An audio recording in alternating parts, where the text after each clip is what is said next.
Salut à toi, comme d'hab, comme la dernière fois, je suis dans ma voiture. Je reviens du sport, j'espère que tu n'entendras pas trop la pluie qui percute ma voiture. Et aujourd'hui, de quoi on va parler? C'est tout simple. C'est vraiment un truc tout con, mais il faut y penser. Et qui t'apporte vraiment de beaucoup de points positifs dans l'organisation de ta journée, on va dire. C'est en fait, crée-toi un planning, crée-toi un agenda où tu sais à chaque fois ce que tu as à faire chaque jour. Je m'explique. J'ai créé, en fait, tu vois, je me suis préparé un petit planning de la semaine. En fait, chaque semaine, je sais ce que j'ai à faire. Chaque étape, en fait, c'est comme un process, tu vois, mais appliqué sur toute la semaine. Je suis tombé sur des vidéos qui parlaient de ça, et ça faisait un moment que j'essaye de mettre ça en place, et là, je vais essayer de vraiment mettre ça en place pour vraiment suivre un planning et atteindre mes objectifs. Donc moi en fait qu'est-ce que j'ai fait normalement, tu vois un petit screenshot de ce que j'ai pu faire. Bon, il n'est pas encore fini mais l'idée est là. Je pense que tu le verras sous format Excel parce que j'ai fait un schéma au format Excel, mais je pense le mettre au format papier comme ça le plus intéressant, et je vais t'expliquer pourquoi. Donc la première des choses, pourquoi c'est intéressant de faire un planning? En fait c'est intéressant de faire ça parce que tu sais en fait ce que tu dois faire chaque jour de la semaine. Et ce qui te permet en fait, ça te permet de t'organiser. Par exemple, tu sais à telle heure tu manges, comme ça tu manges à intervalles réguliers. Moi je te conseille toutes les 3 heures. C'est le meilleur, surtout si tu cherches à prendre de la masse, comme moi en termes d'objectifs sportifs. Donc là, ouais, comme tu peux le voir, je parle en ce moment pas mal de sport parce que j'essaye de m'investir beaucoup dans le sport parce que je me rends compte qu'en fait le sport ça m'apporte vraiment beaucoup dans ma motivation, dans l'envie de faire des choses. C'est pourquoi j'essaye de mettre à fond dans le sport et atteindre mes objectifs. Donc je te disais, mange à intervalles réguliers. En fait, l'avantage de ça, ça te permet déjà d'équilibrer ton corps. En fait, ton corps, il va savoir à quel moment il doit avoir faim, ça va éviter les creux, les choses comme ça. En fait, tu vas réguler ta faim. Donc déjà, ça a été l'effet de satiété. Du coup, en fait, tu gagneras en productivité parce que tu sauras quand tu vas manger. Tu, tu, t'auras moins faim, en fait, tu vois, t'auras moins ton ventre qui gargouille et dire, ah putain, j'ai faim. Parce que là, tu sais à quel intervalle tu dois manger, et ce sera un intervalle régulier vu que c'est un planning, quelque chose qui revient souvent, je veux dire. Tu sais que chaque semaine c'est comme ça, et puis en fait, comme là tu vas dire ouais mais il y a des semaines où je peux avoir un truc, un imprévu, des choses comme ça. Mais en fait c'est tout l'avantage d'un planning. En fait ça va organiser tes tâches, c'est une to-do list en fait organisée sous un planning. Et en fait avec ça, qu'est-ce que tu vas faire? En fait tu vas mettre déjà tout ce que tu dois faire régulièrement dans la journée, dans ta semaine. Donc par exemple faire les courses. Donc tu vas faire la liste de tout ce que tu as à faire lors de ta semaine. Et après en fait tu vas l'organiser dans ton planning. Si tu sais que faire des courses ça te prend 30 minutes et que tu prends souvent les mêmes choses, bah tu cales sur ton planning en fait. Par exemple à 18h30 tu vas aux courses, tu sais où tu vas, tu sais ce que tu dois prendre. T'as déjà tout prêt en fait. T'as juste à suivre ton process que t'as l'habitude de faire. Donc tu te poses pas de questions. Et après, par exemple, tu vas te laisser des temps libres. Tu sais je sais pas, par exemple, entre 20h et 22h, tu fais rien, tu te laisses du temps libre. Tu peux regarder des vidéos sur YouTube, lire des livres. Tu vois, pas quelque chose de précis. Et par exemple, tu sais que de 8h à midi, t'as cours. De 14h à 18h, t'es au taf, tu vois. Je sais pas si tu vois ce que je veux dire. En fait, tu organises au mieux, enfin, tu optimises en fait ton temps. Parce qu'en fait, une fois que tous tes événements sont calés dans ton planning, après tu pourras t'organiser, savoir à quel moment tu peux travailler, etc., etc. Et l'avantage de faire ça, ton planning, en fait, c'est que, par exemple, si tu vois, tu peux déplacer en fait des événements. Par exemple, à 18h30, tu dois faire les courses, mais tiens, t'as un creux à midi, et t'as le temps d'aller faire les courses. Vu que c'est sur ta route, bah tu déplaces ça et tu rajoutes le temps que t'as pris. Tu vois, enfin, tu. L'avantage de ça, c'est en fait, c'est flexible, mais tu sais ce que tu as à faire. Tu sais tel jour tu as à faire ça. Tu sais, par exemple, entre 19h et 20h tu manges et puis après tu vas à la salle pendant 1 heure et après tu reviens. Tu travailles un peu sur ton business, tu révises tes cours, tu bosses un peu sur ton business. L'avantage de ça, c'est qu'en fait, tu sais à quel moment tu dois travailler et à quel moment tu peux avoir des temps libres. Comment tu peux t'organiser, par exemple le week-end tu laisses full temps libre, à part le matin par exemple tu bosses pendant 2 heures, tu prépares, tu as des idées, tu les notes, tu prépares ta formation, tu prépares des choses, tu prépares tes vidéos. Tu vois, l'idée en fait c'est d'être flexible tout en ayant des événements à respecter. Et c'est pourquoi je trouve ça vraiment important. En plus, ça va te réguler, ça te crée des habitudes. Et quand ça te crée des habitudes, ça s'ancre dans ton cerveau et tu sais ce que tu as à faire. C'est pour ça que c'est très important. Enfin, je considère ça comme quelque chose de très important. Même si tu suis pas ton planning, tu essayes de le respecter au maximum. Et tu vois, au fur et à mesure, bah, en fait, le fait d'avoir un planning, bah, tu vas le respecter instinctivement, excuse-moi. Et en fait, tu n'auras même plus besoin d'avoir un planning limite. Tu sauras ce que tu auras à faire. Le deuxième, la deuxième chose que je vais te conseiller de faire, c'est sur ton planning, tu vas marquer les objectifs à court terme, à moyen terme et à long terme que tu veux. Je m'explique. À court terme, par exemple, tu veux, je sais pas, être mieux organisé.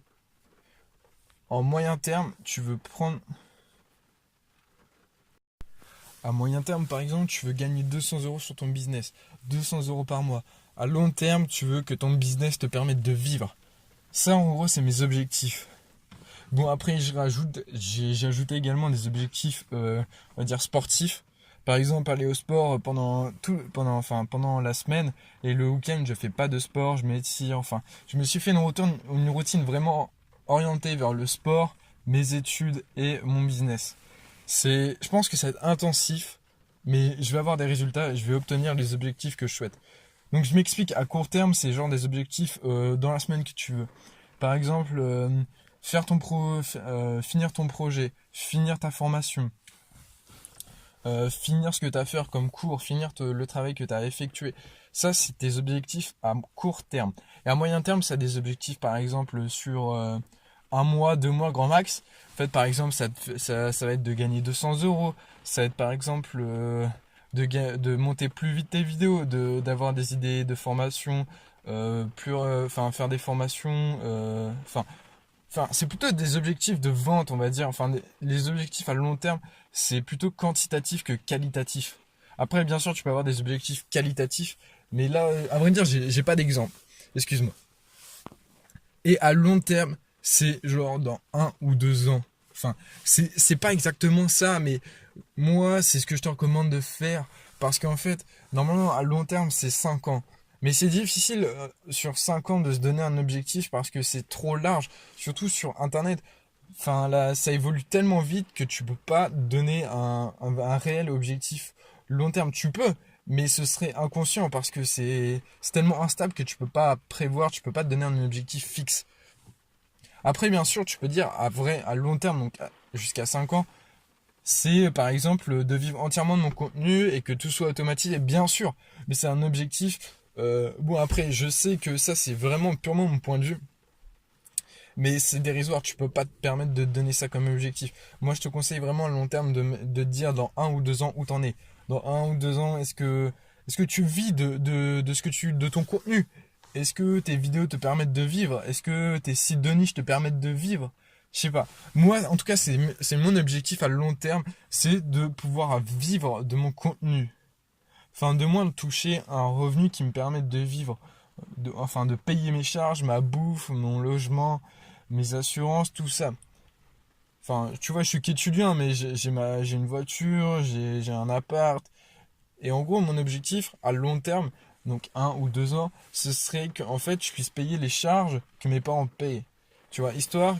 Et là, je me sentirais vraiment indépendant financièrement et je me sentirais. Enfin, j'aurais vraiment une estime de moi. Je me dirais, voilà, ça commence à devenir sérieux, je peux vraiment continuer sur cette voie-là.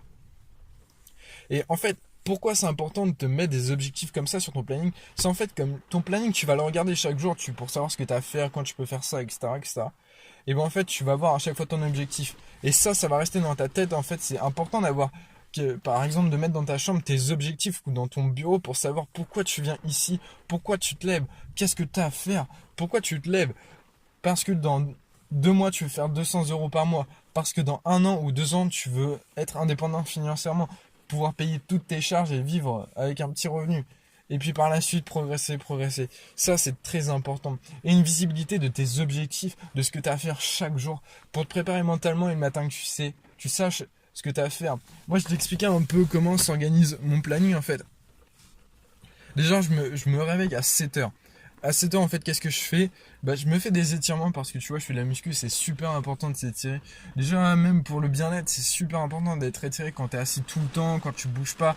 Même au niveau musculaire, ça t'évite certaines difficultés et dangers, tu vois, par exemple, quand tu pousses à la salle. Et même pas forcément si tu fais du sport, mais c'est très important de s'étirer. Rien que pour ton dos, pour préserver ton corps, c'est très important. Après ça, je me lave, tu vois, je me lave, je déjeune pas, mais tu peux déjeuner, quoi. Ça, c'est ma routine. Après, tu vois, j'ai cours, mais mon planning est variable. Mais en tout cas, enfin, en gros, j'ai considéré de 8h à midi, j'ai cours, quoi qu'il se passe, j'ai cours. En fait, ça va être un moment où, si j'ai des creux, je vais bosser.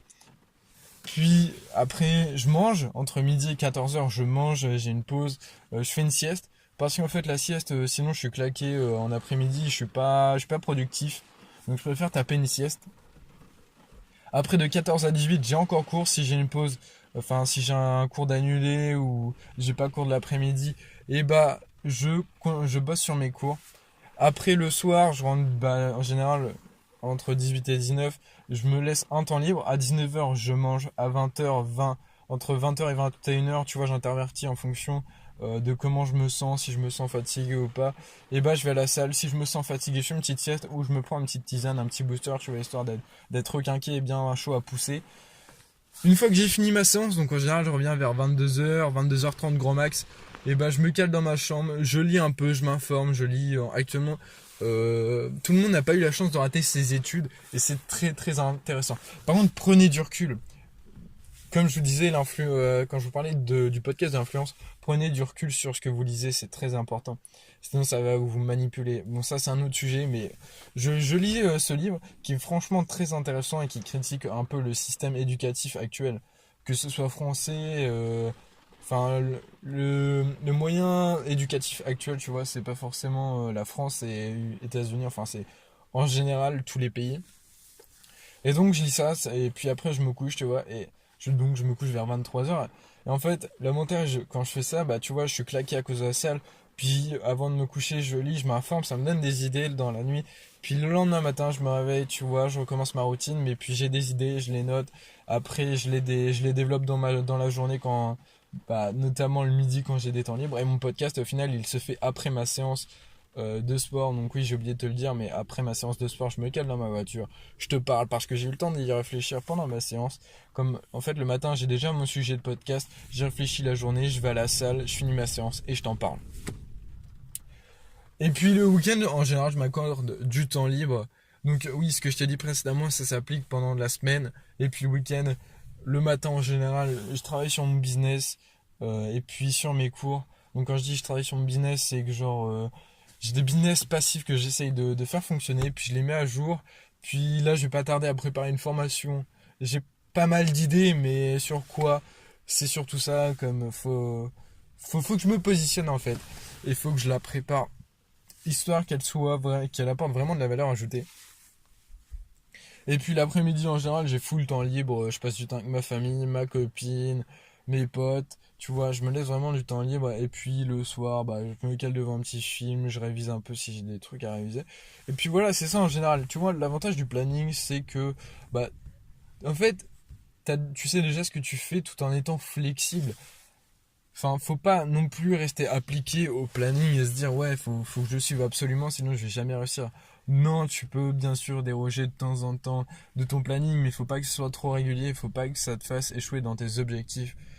Comme sinon, bah, ça sert clairement à rien de se faire un planning. Surtout pour avoir une visibilité sur ce que tu as à faire chaque jour et pourquoi tu fais ça, pourquoi tu as un planning.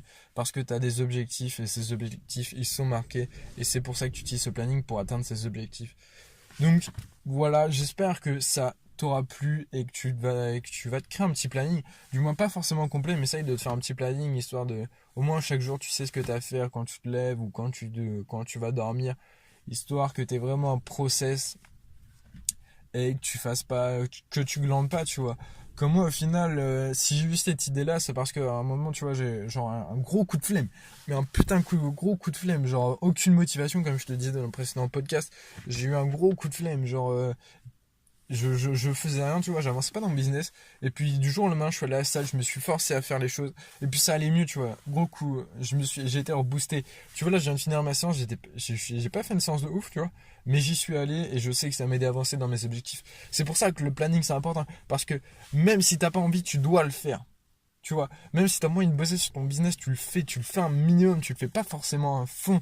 Ça va pas forcément t'apporter quelque chose en plus, mais tu l'as fait et cela va t'aider à progresser sur les objectifs que tu as. Donc voilà, j'espère que ce long podcast par rapport à d'habitude t'aura plu. J'espère que ça va te donner une idée pour que tu te crées un planning comme je te le disais.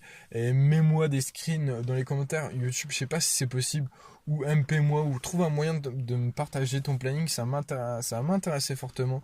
Je pense que je te mettrai également un lien de mon planning en description sur merde, comment ça s'appelle, Google Sheet, donc c'est un tableur. Et puis moi je te dis à la prochaine, à demain pour un nouveau podcast. Bye.